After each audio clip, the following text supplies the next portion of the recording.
Joining us to discuss is former national co-chair on Obama's re-election campaign and a national surrogate for Bernie Sanders in 2016 and 2020, Nomiki Konst. Thank you so much for being here, Nomiki. Appreciate it.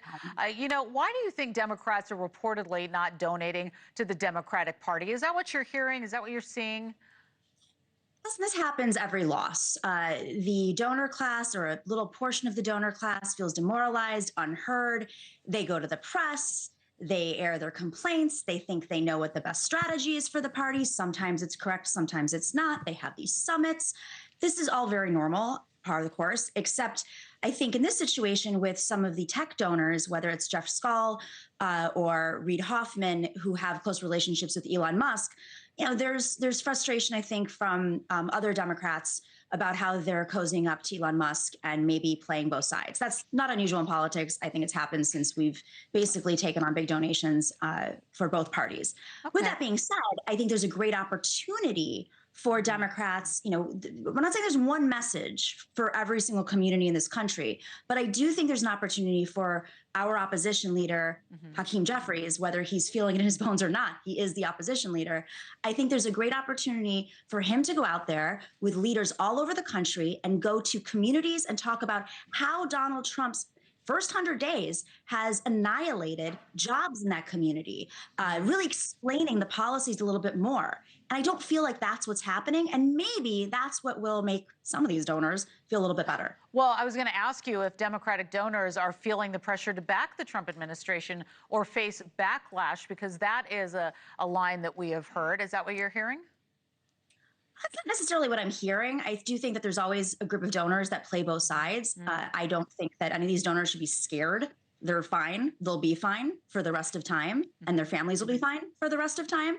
I think some of them are maybe a little disconnected from what's happening on the ground with working people. But with that being said, there's just the reality of politics in which small donors are not giving as much, partly because of the economy and part of it just because the ecosystem for raising small dollar donations has changed. And so the Democrats are relying on it.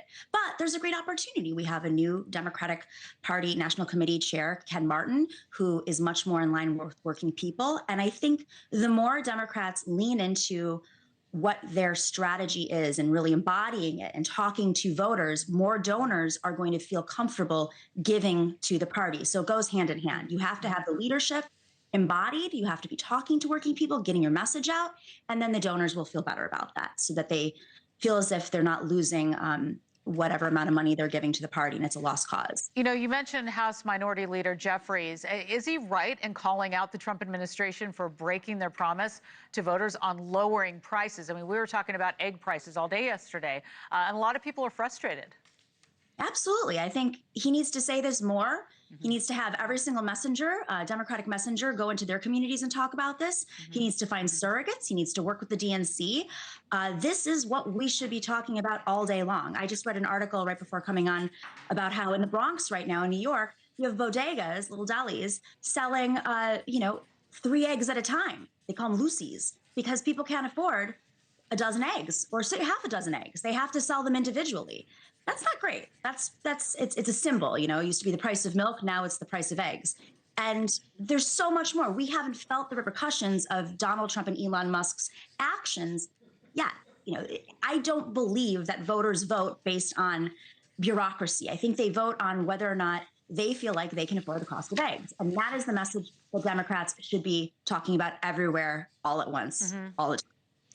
Thanks for watching. Go to joinnn.com to find NewsNation on your screen. And don't forget to click the red subscribe button below to get more of NewsNation's fact-driven, unbiased coverage.